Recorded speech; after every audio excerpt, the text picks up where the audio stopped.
Welcome to Things I Can't Say, the podcast for the things parents whisper, not post. I'm Annie, a parent who's walked through the quiet, lonely hallways of raising a child with traits that don't fit neatly into any of the parenting books, or on anyone's social media feed either. Each week we'll open the door to stories that rarely get told out loud. I'll start with mine, and then you'll hear from other parents, mental health professionals, and people who know what it means to live in the gray instead of the black and white. This is a place where shame loses its power, where complexity isn't feared but explored, and where love doesn't have to be easy in order to be real. If you've ever felt like no one else could possibly understand, you're not alone here. This is Things I Can't Say, and I am so glad you're here. Welcome back after a little hiatus. I haven't recorded an episode for a while because I have really been struggling with how to explain what is happening in our world.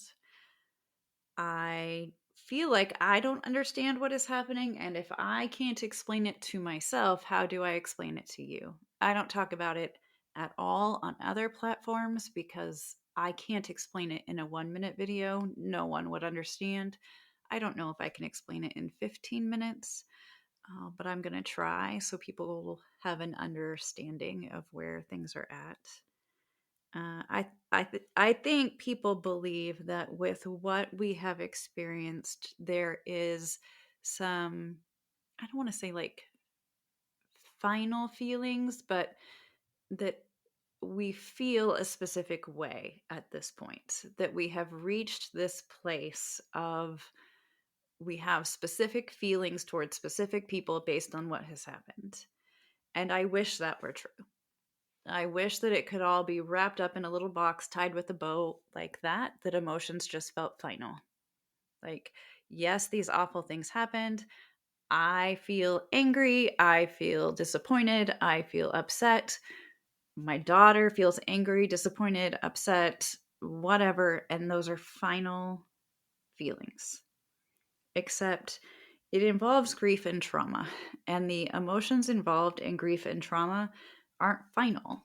It is like this spider web, this bowl of spaghetti noodles of feelings where they're all mixed together.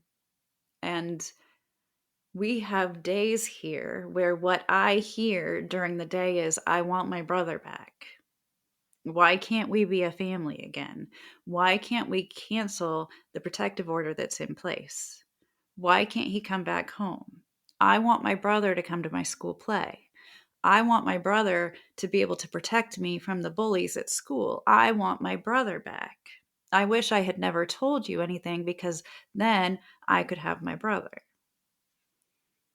I hear those things and I know where they're coming from. I know why they're being said. I understand it completely. And as the parent who is responsible for the decision making to keep my child the safest I can, it makes some of the decisions feel impossible. I don't expect a child at 12 to understand what I understand as an adult. But when I'm making a decision as an adult to separate my children and keep them apart, and my child is questioning me on that and pushing back on that, that's difficult.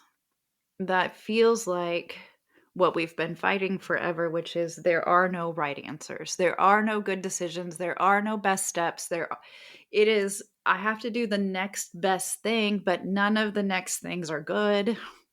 None of the next decisions feel good. Nobody likes the decisions we have to make.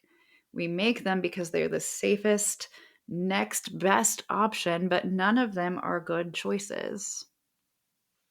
And I've always joked that I will consider myself a good parent if my children do not grow up and take me on Dr. Phil. That is my measuring stick of good parenting. And I look at what's happening and I'm like, we are totally going to end up on a talk show. I am absolutely traumatizing everyone with the decisions that I'm making because my children can't understand at this point why I have to decide what I have to decide. And honestly, I'm tired of deciding. I'm tired of making the decisions. The things that I felt so good about, like I have felt so good about open adoption and close relationship with biological family, like all of those things that I have been so positive about and talked about very openly, I have pieces of regret about now. And I never thought I'd say that. But emotions aren't linear, they're a mess, and I'm in the middle of that mess. What I'm watching right now is my two youngest children, their biological family is showing support for our son. And because of that support for our son, it is harming our daughter. If we didn't have that open adoption relationship with them, very open door with them, she would not be impacted by this. But because that is what we have established, because that was my decision, she is being impacted on a regular basis. And I think that is pushing the I want my brother back, because if I had my brother back, I could have my whole biological family back. It would all be better if I could just have my brother back. Because the things the biological family is doing is I'm bad for talking about these things openly. I should not have done that, and they've told her that. They've told her that they want to hurt me. They've told her that I am using her for content and using her to somehow make money off of her. They've told her, and these are children who are telling her these things, but the children are hearing it from somewhere. They've told her that both kids were children when this happened. Therefore, they do not know at that point what sexual relationships are. So, therefore, our son didn't do anything to her intentionally. It was just a game.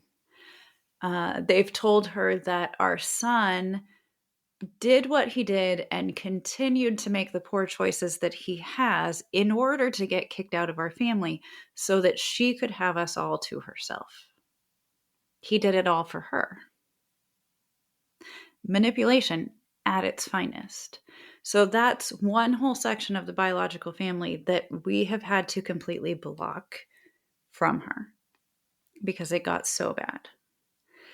Then we have biological mom who has a boyfriend who is not supportive of our daughter at all, speaks very negatively about her. She has not heard those things, but I have. Those things have all been shared with me. He speaks negatively about us as parents. So, therefore, based on what I know about what he has said, I will not let our daughter be around him. She doesn't understand that either. She doesn't have to. She's 12 and she doesn't need to know all the details. But I look like the bad person in this. When you love people, when you love your brother, when you love your biological mom, when you love your cousins, when you love people and you've already dealt with so much abandonment in your life, this idea of someone intentionally separating you from them, even if it makes perfect sense, even if it is the clear best thing to do, it doesn't make sense to a 12-year-old. So I live in this place of I don't need to be seen by her as like the good parent all the time. I don't need to be seen as her friend. That's not how I parent. And also, I'm real tired of being the enemy. I'm tired of being the enemy, the bad person in the whole story. I'm tired of having to make so many hard decisions when those hard decisions are not made for me. I'm not making the decisions because they're best for me. I'm making them because I believe that I am doing what's best for others. But because I am doing what I think is best and safest for others, I am viewed in a negative light. And that reaches a point that is exhausting. I'm tired. I wish it was linear. I wish that we were just moving forward in this place where our daughter was like, I don't like my brother. I'm angry at my brother. I don't want to see my brother. And we just stayed in that place. Or she heard the things that biological family said and she was like, I need to cut them out. I don't want to talk to them anymore. I don't need to earn their love back. I don't need to. I wish it worked that way, but it doesn't. The way that it works is she's 12. And boundaries are hard. And when you have kids who started life in chaos, they tend to just crave more chaos. And I can do all that I can to eliminate the chaos and minimize the chaos. And we still live in chaos. This is why I said it's hard to sum it all up. We're heading into Christmas, which feels so overwhelmingly hard for me right now as the parent who doesn't have all my kids with me. But I have to play the part of the mature person in this dynamic. I have to play the role of I'm okay, that your words don't hurt me, that other people are not hurting me, that what's happening is not hurting me, that I can just be strong and hold it all together. And the reality is I'm tired. I'm tired of holding it all together right now. I'd like somebody to look at me and say, you're doing the right thing. That this next step doesn't feel good, but it's the right choice. You are doing the right thing. And I don't know that I'll ever hear that. I don't know that I actually need to hear that. But not hearing that is hard. That's all. This won't be as long as usual. I won't go into a lot of other pieces. I just need to explain why I'm a little bit quiet right now, because I don't know how to feel. And I don't like not knowing how to feel. I feel like I don't know how to take the next steps. I want to keep people happy. I want people to be okay with me. And it's reached a point now where people are not going to be okay with me. The decisions that I have to make, people are not going to be okay with me. And that may include my own children. And I hate that I'm in that position. So there you go. You're getting things that I will not be sharing anywhere else because I don't feel like I can talk about this anywhere else. I'm watched too closely in other places by all the people. But you get it here. So I'll post something again soon. I will not take as long of a break. I needed to figure out how to talk about where I'm at. That's all. I hope you breathed this week. You deserve to take a deep breath. Bye for now. Thanks for being here, listening, feeling, and sitting with the hard stuff. If you've ever whispered a story like mine, I'd love to hear from you. You can leave me a message at mombehindthescenes.com because every story told gives someone else permission to share theirs. This is Things I Can't Say, the podcast for things you whisper, not post. Until next time, take care of yourself.